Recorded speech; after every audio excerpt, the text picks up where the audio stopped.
कौन थे बुद्ध? एक व्यक्ति ने उनसे पूछा, आप देवता हैं क्या? आप देवदूत हैं क्या? आप ईश्वर हैं क्या?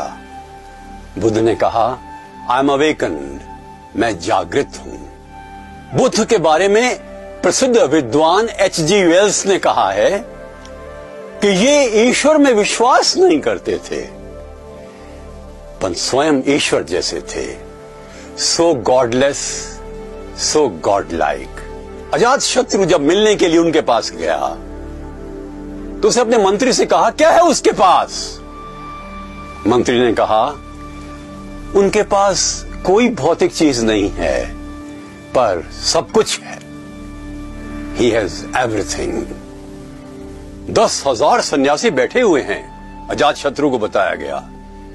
वो जंगल में गया, देखा कोई आवाज नहीं है, कोई षड्यंत्र तो नहीं है कहीं। उसे नंगी तलवार हाथ में ले ली, पर जाकर देखा कि 10,000 बौद्ध भिक्षु शांति से बैठे हुए हैं और बुद्ध भी। चमत्कृत हो गया। बुद्ध आंतरिक शांति और बाह्य शांति दोनों पर बल देते थे।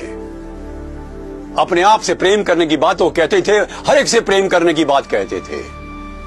एक बार प्रसन्न जी राजा ने देखा कि उनके संग में एक दलित आ गया है।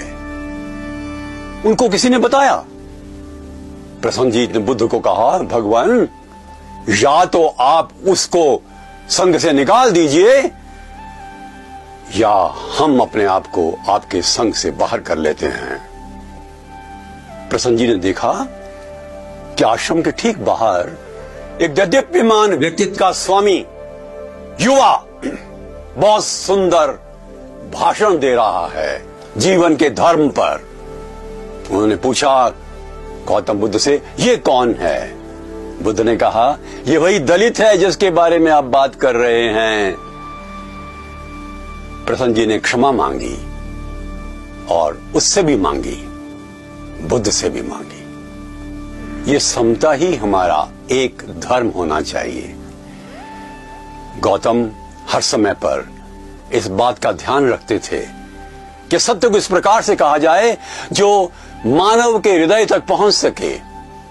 उनका धर्म मानव केंद्रित था, महावीर जी का मोक्ष केंद्रित था, ईसा का ईश्वर केंद्रित था।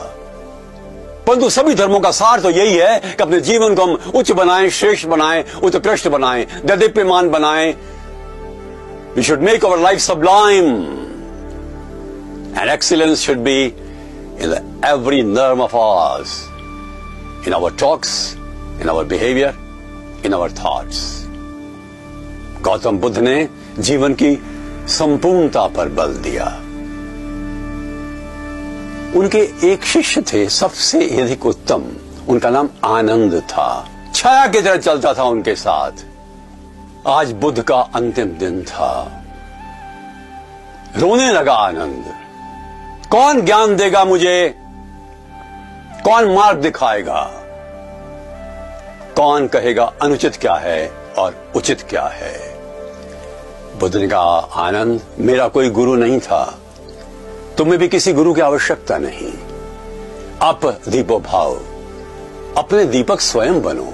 Be your own light, your mentor, your teacher, your father, your guide. और दूसरे दिन ही बुद्ध के जाने के बाद आनंद ने ज्ञान प्राप्त किया, वो बुद्धत्व को प्राप्त हुआ। वास्तव में बुद्ध के बार बार कहते हैं कि सत्य की खोज तुम स्वयं करो। जब उनसे लोग पूछते थे ईश्वर है, और यदि कोई व्यक्ति आत्मविश्वास से कहता ईश्वर है तो बुद्ध कहते नहीं है। कोई कहता ईश्वर नहीं है, कहते बुद्ध कहते थे है। बुद्ध कहते थे स्वयं इस प्रश्न का उत्तर ढूंढो। ईश्वरत्व तो हम सब में है, पर ईश्वर को पाने के लिए अपना मार्ग चुनो। इस प्रकार की स्वतंत्रता विचारों की गौतम बुद्ध के दर्शन में देखने को मिलती है। बुद्ध हमें जागरूक करते हैं, चेतना देते हैं और हमें आह्वान करते हैं कि सत्य की खोज हम स्वयं करें, जीवन को उत्कृष्ट बनाएं, हर दृष्टि से बनाएं। बुद्ध के पास एक शिष्य आया, उनका तो मरघट के पास बैठ करके 3 महीने तपस्या करो। मरघट के पास, उनका तो मृत्यु को समझ लोगे तो जीवन को भी और अधिक अच्छा समझोगे। मृत्यु से भयभीत नहीं होना जीवन का अंग है। एक बार एक गांव में बुद्ध गए, बहुत से लोगों उनको गाली दी। बुद्ध ने कहा, आपने दे ली, अब मुझे और जगह जाना है। अरे आपको पर गालियों का असर ही नहीं हुआ?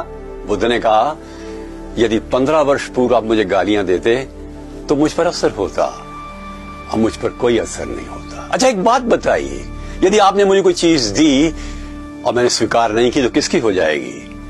आपकी हो जाएगी ना। मैंने कोई गालियां स्वीकार नहीं की।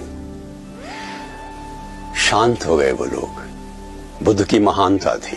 भूटान के एक नगर पारो की बात है, मैं एक बहुत बड़े बौद्ध मठ में गया। अलौकिक